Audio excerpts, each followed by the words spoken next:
What's up, you guys? If you see me playing with my hair, it's because I'm a little self-conscious about just about everything these days. So that's what we're gonna talk about. We're gonna talk about postpartum, what happened, how we're doing. We're gonna check in. I had written some notes down like every single day after giving birth, just to remember what happened and how it all went down. So I'm gonna be sharing some of that with you and giving you guys a life update. Okay, y'all, if you don't know me yet, thank you so much for tuning in on Be Well with Dr. Donna. Thank you so much for being here. If you have not already, don't forget to click the subscribe button. But my name is Donna. I have my doctorate in physical therapy, my master's of theology, and then my bachelor's in health sciences. So this channel is all about all things health and wellness and life and wellness and babies and wellness and marriage and wellness, clearly everything, right? We're getting so real that I literally did not even curl or do my hair.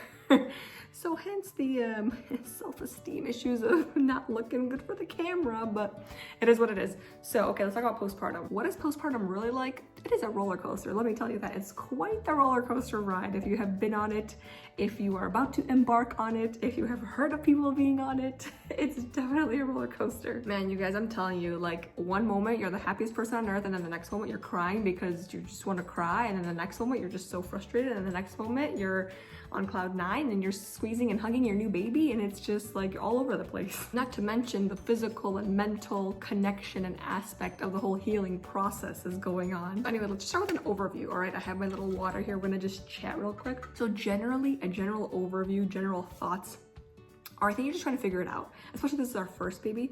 So if you're like a seasoned mother and you have 17 children or maybe 35, who knows, you probably know what's going on. You kind of got a little routine, you got a rut going on, a rhythm.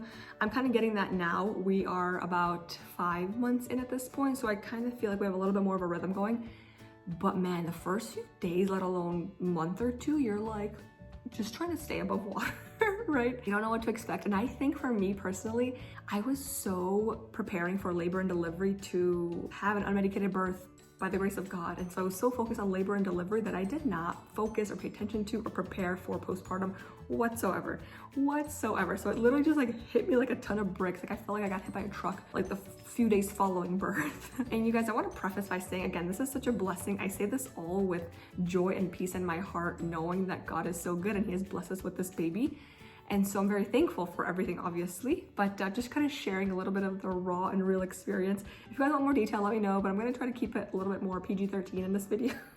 So, okay, so you're trying to figure things out. I feel like I was trying to figure everything out, and I was literally just calling our lactation consultant, calling friends and family, calling mothers that I knew that I met recently, just asking so many people so many questions, texting people, because I had so many questions and I didn't know what I was doing. There were some people like, oh, like trust your instincts, trust your motherly instincts. I'm like, I don't have any instincts. Like what? Again, now looking back, I'm like, okay, I kind of know why he's making that noise, why he's doing that. I kind of know my baby a little bit more.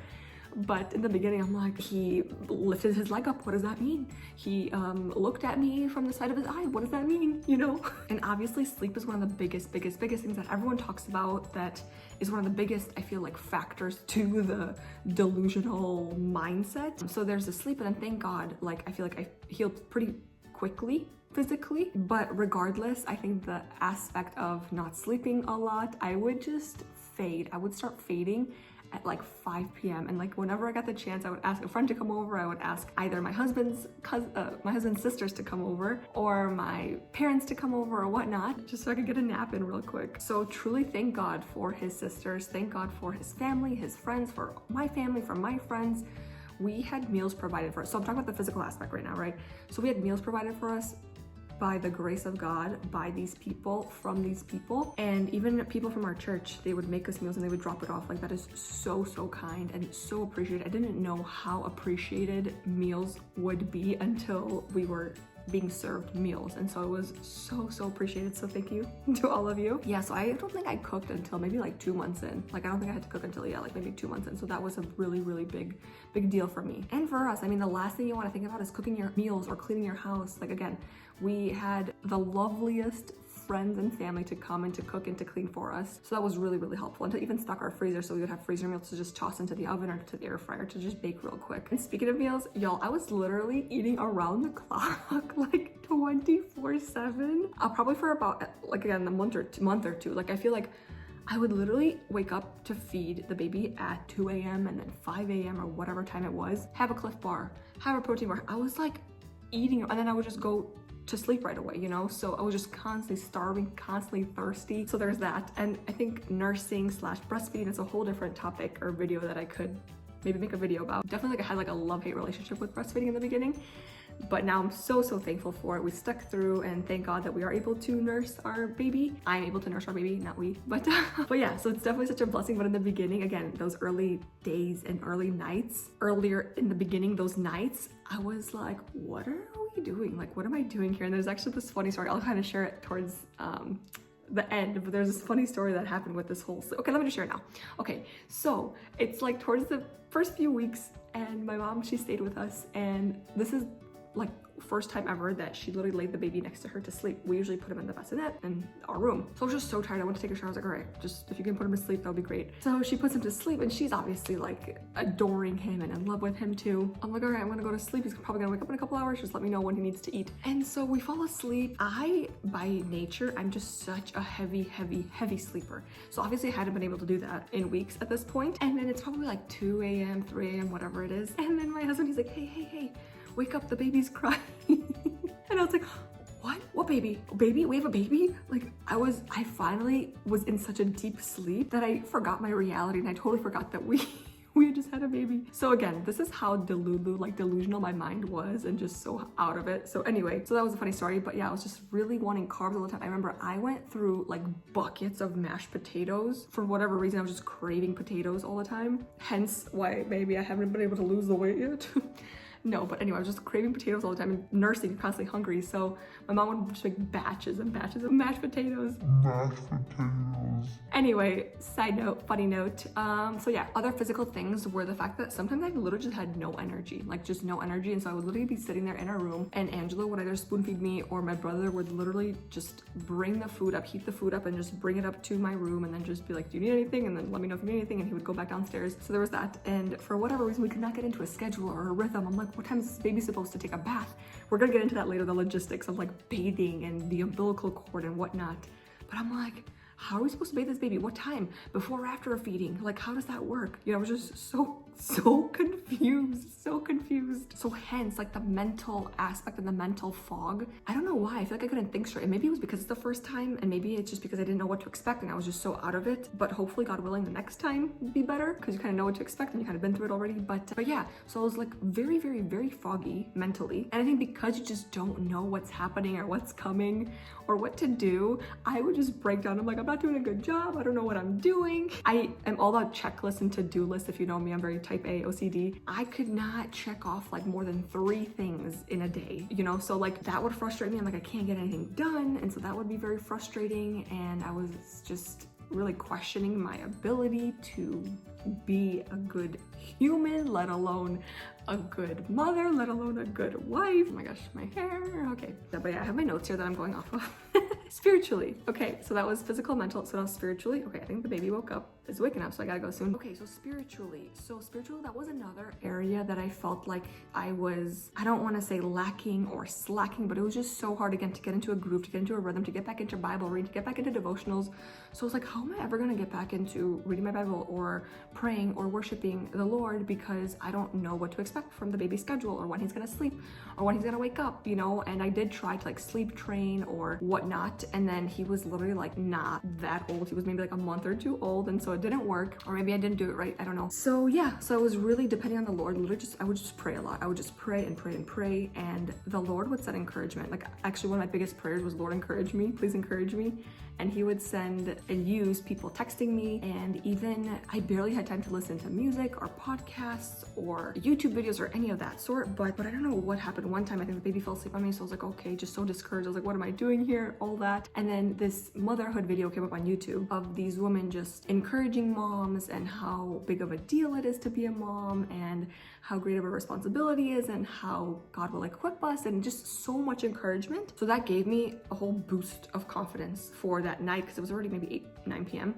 And again, I would start to fade around 5, 6 p.m. and just crash. Like mentally, physically, I would just crash in the evenings. Like I was like not okay because the day was over and I'm like, what did I do with myself? What happened today? Like what did I do with my day?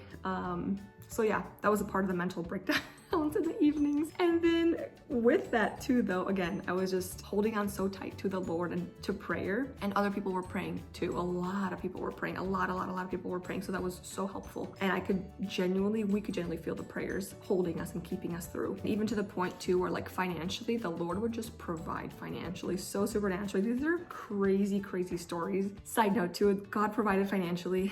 And yeah, it was quite the time to put our trust and for me, I think for Angela, he was more trusting in the Lord, but I was like, oh, what's gonna happen? What's the next step? What do we do next? Anyway, thank God provided financially. We're also very thankful for our friends and family who did shower us, who did give us, whether it's gifts or whether it's money, whether through the showers or just to give. That was super, super, super nice and super helpful. So thank you all. So okay, I gotta wrap this up because baby is starting to wake up. So logistically, some funny things. I kind of mentioned earlier too, I was like, man, like just so lost. Like, how do I even bathe him? So there's this funny story. I will probably never forget it because so one of Angela's sister was over at our house and she was taking care of the baby while I slept. She was literally holding him while I slept. And I was like so paranoid. I'm like, we have to feed the baby every 2 hours. Like that's just what the doctor said. And it's great, like that's what I was trying to do. So I was like, wake me up if he doesn't wake up after like 2 hours or an hour or whatever. And so it was like 7, 8 o'clock. I was literally on the couch here. I ended up falling asleep, and then my sister-in-law and my husband's sister, she was holding the baby and the baby was sleeping on her. And this baby, like whenever he was with or on someone, could sleep for hours and days, like would forget that he even has to eat. But God forbid he's in the bassinet. 2 seconds later, he's like, what's going on? What's cracking? Where's my food? What's playing? Like what's happening, you know? So he fell asleep on her and I fell asleep on the couch. I'm like, okay, maybe I'll sleep for like 30 minutes, an hour. I wake up and it's like 11:30 p.m. I'm like, holy moly, like why didn't anybody wake me up? Oh my gosh, this baby is probably starving. Meanwhile, he's like fast asleep. He had like just started slowly waking up. And I was like, oh my gosh, we were supposed to bathe him today. I'm like, oh my gosh, let me go bathe. Like, do I feed him? Do I bathe him? Like, what do we do? And so anyway, that was a funny story. Maybe it was even like 1 a.m. honestly. It was not, no, it wasn't 11. I think I slept from like 9 p.m. to 1 a.m. And then we bathed this baby at like 1:30 in the morning because I thought we just had to bathe him that night. So anyway, if you don't know when to bathe your baby, it's okay, because I didn't know either. Now we have a bit of a routine. We bathe before we go to sleep. So anyway, pumping, that was another tricky situation too. I don't know how much to get into that because that really messed with my mind a lot.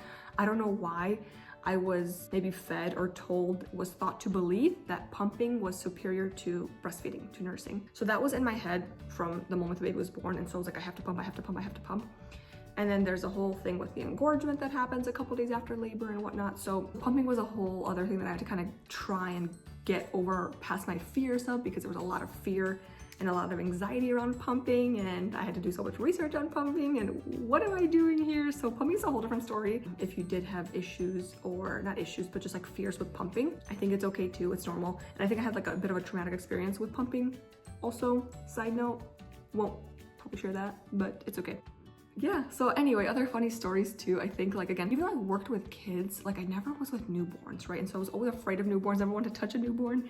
And so honestly, I think I was just like traumatized with like not knowing how to handle, because you think they're so fragile. You think you're gonna break them. You're not gonna break your baby. That's something that I heard earlier on, like first couple of weeks, somebody told me you can't break your baby. That like shattered a whole lot of anxiety off my shoulders, off my chest. And so I was like, okay, we can't break this baby. He's gonna be fine. Totally fine, you know? And so I think I was just so nervous to hold him or to pass him around, or even like when we first started going to church, like we have this tradition that we wait 40 days, and it's sort of parallel to what the medical system and people tell you about the 6 weeks point and six week mark, where their immunity is just being built those first few weeks. And so after the 40 days, we were able to we started taking the baby out to church. And so that was another thing. So I think also another thing with every first, whether it's going to church for the first time, or going to my parents' house for the first time, or going to a birthday party for the first time, like going to a baby shower for the first time, like there were so many firsts that happened that I think before every first, or like taking a trip or whatever it might be, or like hosting a dinner, like whatever it was, the first for anything was so scary. And I was so anxious. Like the first time I took the baby to church, I was talking to one of my husband's sisters. I was like, Is he gonna be okay? Like, oh my gosh, like who's gonna be able to hold him? Like, what do I do? Do I hold him the whole time? Do I give him to you? Like, what's gonna happen? So it's just sort of like, when do I feed him? Where do I feed him? How do I feed him? You know, like all this stuff. Anyway, so there's that. But thank God everything went well. And there's so much support out there. I think that was one of the biggest things that kept me going too. First of all, my husband, like, God bless him. He is such a trooper, such a nice, kind man. And so he literally was just there for me physically, mentally, spiritually, the whole way, and did not give up, did not grow impatient, was super patient and super kind, and would just also sometimes just give me the push that I needed, you know, because sometimes I was like, are you sure? Like, is it too soon to be doing this? He's like, why? Like, why would we wait? You know, like it's past the 40 days, it's past the 6 weeks, what are we waiting for? So I'm like, okay, I guess you're like, I had no excuse, just my fear. So I was like, okay, sorry y'all for the hair situation this video, but anyway, so yeah, so I was like, okay, I guess like I have no real argument to combat my fears, just fear, and we don't live out of fear. The Lord tells us to not fear. Yeah, I was like, you know, I also heard a friend mentioning too that in her season of postpartum, she was so thankful for, and she just trusted the, how did she say it? The, like the leadership or the authority of her husband, something along those lines, where she was saying, she's like, I couldn't make those decisions on my own, so to speak. It was very hard to make those decisions, excuse me. She said she was just so thankful for her husband's guidance and for his ability to think clearly and logically and not emotionally and not hormonally, right? And so I'm just very thankful for him too. So yeah, just having a big group of people around you to support you, to encourage you, to kind of push you out of your comfort zone sometimes is super, super helpful. I'm so thankful for all the love and care and support that we got. Anyway, currently we're working on de-swaddling, which again, I feel like I was so late to the game. I'm like, oh, we were supposed to get him out of the swaddle 10 years ago. Like, what? Oh, I missed that train, you know? So we also have a different type of swaddle, the one where the arms are like that. So I think we have a little bit more time on our hands. Anyway, so we're working on that. And I think the next steps, he's rolling already. So I think the next step is to start thinking about solids, and food is next. So anyway, thank you guys so much for watching. If you stuck through to the end, let me know what you thought of this video. Let me know. Hope you got a good laugh out of it. Hopefully you saw my hair natural. I feel like it looks better in person than on camera. Like I was like, okay, I could pull off my natural hair on camera. Probably cannot. Maybe if you guys just, you know, give me some advice. I'm very thankful, thank God too. Also the hair falling out didn't really hit me until like now. I do shed hair, but then I'm like, is this normal? Is this abnormal? I don't know. I know that they say that's a thing too postpartum.